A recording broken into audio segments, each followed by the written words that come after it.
Shalom, shalom, shalom.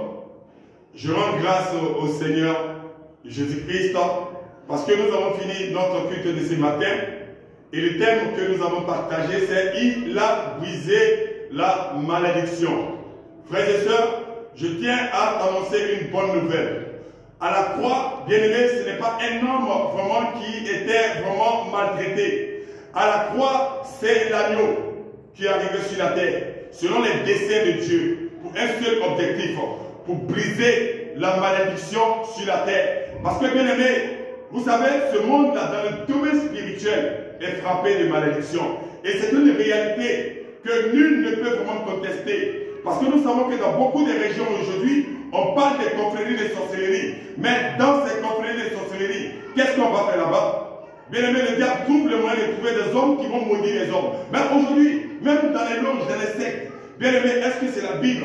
Est-ce que c'est Moïse qu'on lit là-bas? Non, c'est la malédiction. Pourquoi je suis en train de dire cela? Pendant qu'on est en train de pouvoir démontrer aux hommes que Dieu n'existe pas, que Jésus-Christ n'est pas Dieu, que vraiment l'histoire d'Abraham n'est pas vraie. Bien aimé, vous savez, dans les Saintes Écritures, on nous parle de la malédiction. Est-ce que tu vas me dire que la malédiction n'existe pas? Le problème c'est quoi? C'est que Dieu a envoyé la solution aux hommes, la solution de la malédiction aux hommes. Mais malheureusement, on n'enseigne pas la vérité. Pourquoi? Parce qu'il y a des forces qui veulent que en fait, le monde soit toujours frappé de la malédiction. Vous savez, quand on prend l'histoire de la vie, lorsque Dieu a créé l'homme, Dieu a dit créons l'homme à mon image et à ma ressemblance. Mais l'homme qu'on est en train de voir actuellement, nous savons que l'homme ne marche pas à l'image et à la ressemblance de Dieu parce que Dieu n'est pas mauvais. Dieu est amour.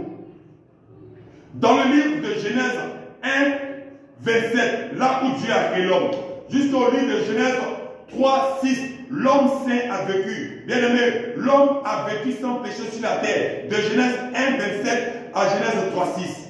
Mais à cause du péché, tout a été arrêté.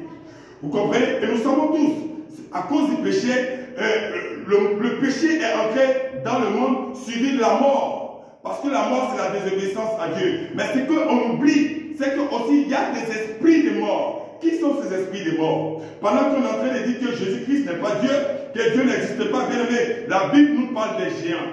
Vous savez qui sont les géants? Ceux qu'on appelle les maris et les femmes de nuit, ceux que d'autres appellent les djinns, ceux que d'autres appellent des succubes et un couple, ou bien les esprits de jour. Bien aimé, pendant qu'on veut te faire croire que Dieu, Jésus-Christ n'existe pas, ce genre de choses, mais les sacrifices qu'on va donner dans les eaux, c'est à qui on donne cela? Les sacrifices qu'on fait les carrefours, c'est à qui on donne cela? Aujourd'hui, nous voyons beaucoup de célébrités qui ont décidé de faire marche arrière selon le monde occulte. Pourquoi? Parce qu'on leur a demandé soit de vendre les âmes, de vendre âmes de les enfants, ce genre de choses. Vous voulez nous dire, est-ce que ces esprits-là n'existent pas? Bien aimé, si on veut te démontrer que Dieu n'existe pas, qu'on te démontre que ces esprits-là n'existent pas, parce que nous savons que ces forces-là existent. Et ces forces-là sont à l'origine de ce qu'on appelle la malédiction. Bien aimé, quand Dieu créa l'homme, Dieu n'a pas dit soit maudit. À cause du jugement, l'homme, la chair est réduite à la poussière. Et l'âme a été chassée de la prison de Dieu. Mais est-ce que Dieu a abandonné l'homme? Dieu n'a pas abandonné l'homme. Nous savons qu'il y a le plan de sauvetage qui a été entrepris par Noé. Et après, nous avons aussi le plan de rédemption pour sauver les hommes que Dieu a fait à travers Abraham. Mais qu'est-ce qui s'est passé au temps de Noé? Noé était un homme juste à son temps. Mais n'oubliez pas qu'au temps de Noé, la loi de Dieu n'existait pas sur la terre parce qu'il n'y avait aucun peuple de Dieu sur la terre. Et le monde a été conduit depuis Caïn par ce qu'on appelle les fils de Satan. Parce que la raison pour laquelle Caïn a tué Abel, nous voyons qu'après Caïn a fait une ville qui s'appelle Enoch. Mais qui l'a aidé parce qu'il était dans un pacte, un deal avec Satan. Et aujourd'hui, c'est ce qui se passe. Et nous voyons très bien que Dieu a décidé de pouvoir vraiment bénir. Parce qu'il a béni Noé, il a béni les trois fils de Noé qui sont Sem, Canaan, Cam et Jephthé. Mais qu'est-ce qui s'est passé? Après Noé a pris le vin. Le vin, si nous parle de la culture, Noé est rentré dans l'âge. Mais il est rentré aussi avec certaines cultures qu'il avait de son peuple. Et certaines cultures où vraiment il y avait la malédiction. Et au temps de Noé, on nous parle des géants. La Bible nous parle des géants, ces esprits-là dont je vous parle, qu'ils existent. Aujourd'hui, d'autres religions veulent faire croire que les djinns ont été créés par Dieu. Bien aimé, la Torah ne dit pas cela. Les djinns, en fait, ont existé, mais ce n'est pas la volonté parfaite de Dieu. C'est la volonté vraiment non exigibles, vous comprenez? Et ces esprits-là sont des esprits de malédiction. C'est ces esprits-là qui sont vénérés dans des conflits de sorcellerie. Et nous savons que partout il y a vraiment je le dis, des loges. Aujourd'hui, les gens ne cachent pas. Ils n'adorent pas Dieu. Donc, c'est ces esprits-là aujourd'hui qui sont en train d'imposer ce qu'on appelle l'esclavage. Beaucoup pensent que l'esclavage vient de Dieu. L'esclavage ne vient pas de Dieu. Parce qu'à la sortie, Noé a maudit Canaan. Il a maudit Canaan. Et cette malédiction Canaan a été répandue sur la terre. Et cette malédiction, c'est quoi? C'est l'esclavage. Je vais vous dire quelque chose. Partout où vous attendez l'esclavage, il faut comprendre que c'est les forces du mal qui dominent. Parce que est-ce que c'est Dieu qui a dit à Noé de maudire son petit-fils? Non.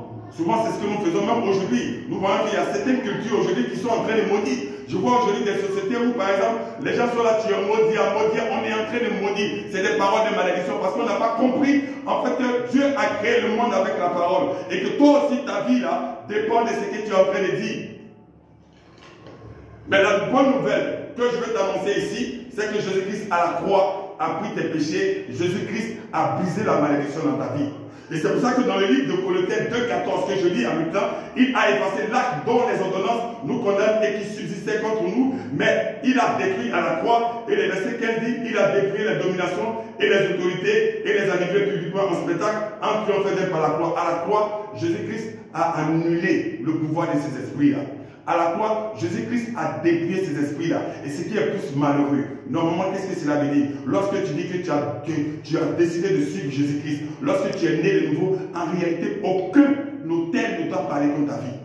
Mais malheureusement, beaucoup vont prier, mais sont en train encore de chasser les sorciers. Non, bien aimé, la sorcellerie, ce genre de choses, c'est durant les campagnes d'évangélisation. Mais lorsque les âmes sont gagnées, bien aimé, c'est une alliance avec Dieu. Un enfant de Dieu, est-ce qu'un esprit peut toucher un enfant de Dieu? C'est un peu trop long à expliquer, mais c'est pour vous dire que Jésus-Christ est la solution à toute chose. Bien aimé, pendant qu'on veut te dire que Jésus n'existe pas, on veut vraiment te cacher le fait que Jésus-Christ a payé nos péchés. Jésus-Christ a brisé la malédiction, pas seulement pour les chrétiens, pas seulement pour les juifs, mais c'est pour tout le monde. Parce que c'est une histoire qui contient tout le monde. Parce que nous voyons visiblement ce monde là, ça ne va pas. Mais la solution en Jésus-Christ. Mais comme le diable contrôle cette terre, ça je le dis avec vérité, parce qu'il y a beaucoup qui sont en train de travailler pour que le mal puisse vraiment progresser dans ce monde. Mais le Seigneur qui a fait de nous le sel et la lumière du monde, notre rôle en nous aujourd'hui, c'est de dire la vérité. Donc je vais te dire que cherche vraiment à comprendre qui est Jésus-Christ et tu comprendras ce qu'il a fait pour toi. Demeure béni. Amen.